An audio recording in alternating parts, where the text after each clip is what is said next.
Kamu sedang berlari melewati tanah lapang luas di malam hari, seolah sesuatu sedang mengejarmu. Cahaya bulan purnama menerangi jalanmu, dan kamu melihat lingkaran cahaya di sekeliling bulan. Kamu terus berlari, mencari tempat berteduh yang aman. Bukan karena manusia serigala yang kata orang suka muncul saat bulan purnama, tapi tempat ini akan segera menjadi pusat badai besar. Lingkaran yang mengelilingi bulan itu disebut halo, yang disebabkan oleh kristal-kristal es di langit. Saat purnama, bulan memantulkan banyak sinar matahari. Cahaya ini lalu menuju permukaan bumi. Tapi, lintasannya dibelokkan saat cahaya ini menembus kristal-kristal es. Hasilnya, kita melihat halo warna-warni, hampir mirip pelangi. Tepi dalam halo berwarna merah, dan tepi luarnya biru. Halo tampak cantik, tapi kehadiran es di awan berarti es itu akan segera mencair dan mulai turun ke tanah. Dan hujan yang terjadi akan sangat deras. Maka sebaiknya kamu mencari tempat berteduh secepatnya. Kalau cuaca cukup hangat dan awan lebih dekat ke tanah, kamu bisa melihat fenomena serupa, yakni korona. Ukurannya jauh lebih kecil daripada halo, tapi jauh lebih warna-warni. Cakram putih kebiruan di bagian dalamnya berubah menjadi merah kecoklatan di bagian luar. Tidak seperti halo, korona terjadi karena butiran air. Makin kecil butirannya, makin besar koronanya. Kalau butiran airnya besar, korona bakal kelihatan kayak titik terang sebesar bulan itu sendiri. Baik korona maupun halo bisa terjadi di siang hari saat matahari sedang bersinar. Tapi pastikan kamu memakai kacamata hitam sebelum memandangnya, karena cahayanya sangat terang dan tidak baik untuk mata. Begitu kamu nemu tempat bernaung, hujan mulai turun dengan derasnya. Wah, apa itu? Lagi ada foto-foto ya? Bukan, sinar yang baru kamu lihat itu kilat. Duar!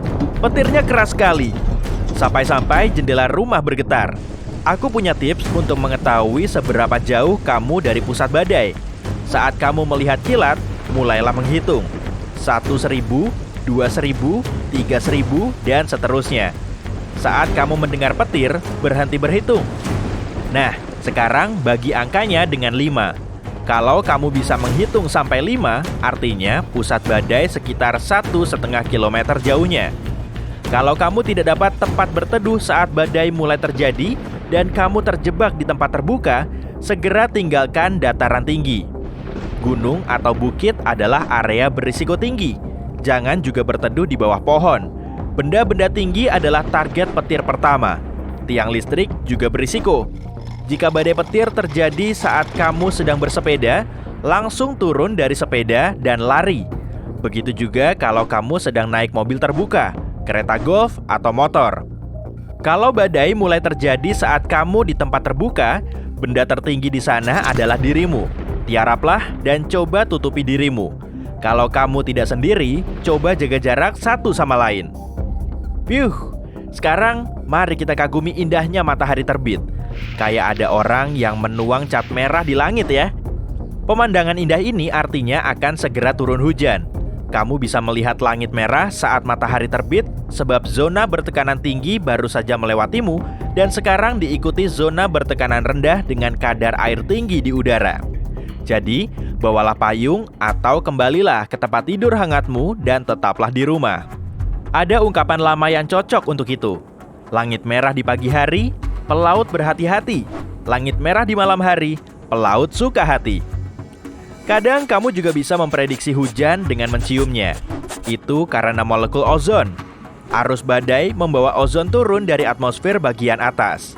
Dan saat badai akan terjadi, kamu bisa mencium aroma kebersihan. Kayak kamu habis ngepel lantai dengan air bersih. Indera penciumanmu menjadi lebih sensitif sebelum hujan. Bukan karena hidungmu, tapi karena udara yang lebih lembab. Bunga-bunga menebarkan harumnya, dan molekul air menempel padanya, menyebarkannya dengan lebih baik. Itu sebabnya aroma bunga terasa berbeda kalau kamu menciumnya di luar atau di dalam rumah kaca yang lembab. Tumbuhan juga bisa membantumu memprediksi perubahan cuaca. Kalau kamu menyentuh rumput yang basah di pagi hari, artinya hari itu akan cerah. Air di rumput itu adalah embun. Embun muncul kalau suhu saat malam dingin. Langit cerah membuat bumi mendingin, dan molekul-molekul uap air di udara berubah menjadi cairan yang menempel di berbagai permukaan. Coba perhatikan daun-daun di pohon. Terkadang daun-daun bisa terbalik. Contohnya, daun maple. Daun maple sangat baik merespon naiknya kelembapan sebelum hujan. Tangkainya menjadi sangat lunak sehingga angin bisa membalikannya. Tapi indikator terbaik adalah buah pinus. Biji pinus ada di dalam buah pinus, tepat di bawah sisik-sisiknya. Biji ini harus tetap kering agar angin bisa menerbangkannya sampai jauh dan tanaman baru bisa tumbuh darinya. Maka, jika merasa akan turun hujan, pohon pinus memerintahkannya untuk menutup buahnya. Lalu sisik-sisiknya menutup, melindungi biji-biji itu dari air. Daripada bosan mengikuti presenter perakiraan cuaca, ikuti saja hewan dan serangga. Pernah mendengar bunyi jangkrik? Jangkrik bisa menjadi termometermu loh. Atur timer selama 15 detik dan hitung berapa kali jangkrik mengerik.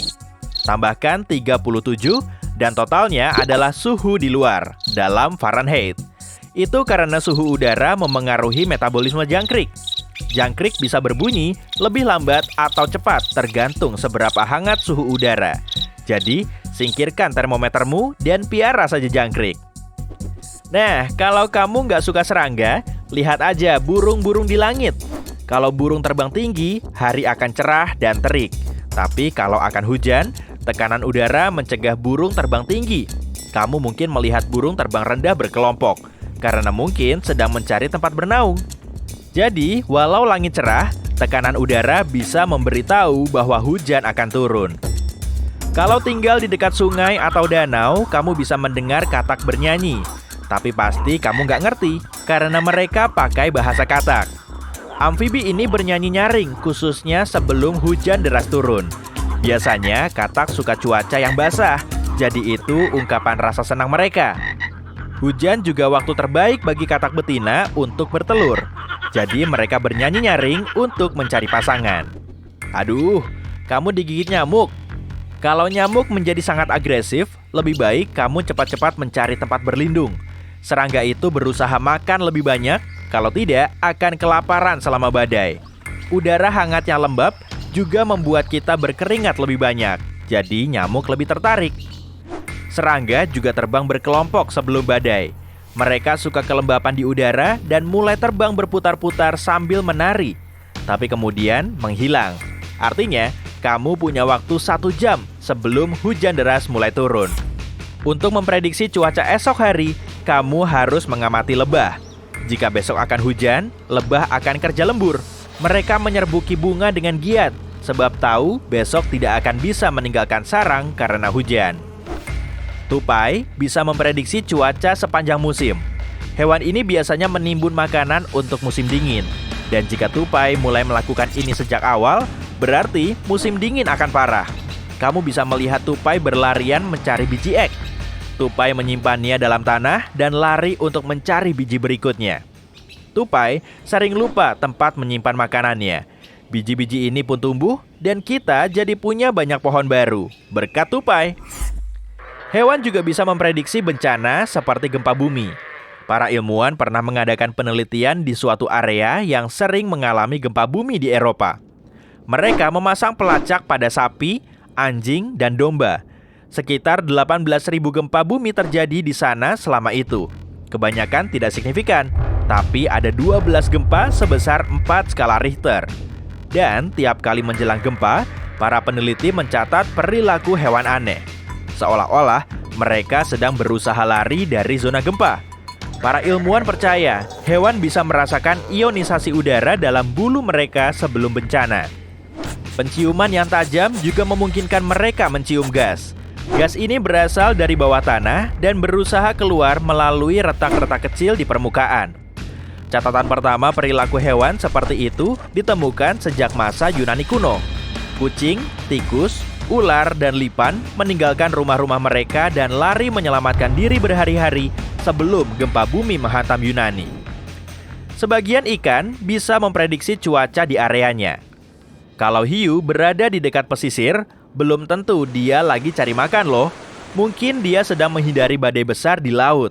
Pertanda terburuk di garis pantai adalah saat seluruh air mendadak surut. Kamu bisa melihat seluruh garis pantai dan bahkan ikan serta koral terdampar di darat. Cepat lari, sebab di sini akan segera datang gelombang tsunami besar yang bisa menghanyutkan semuanya.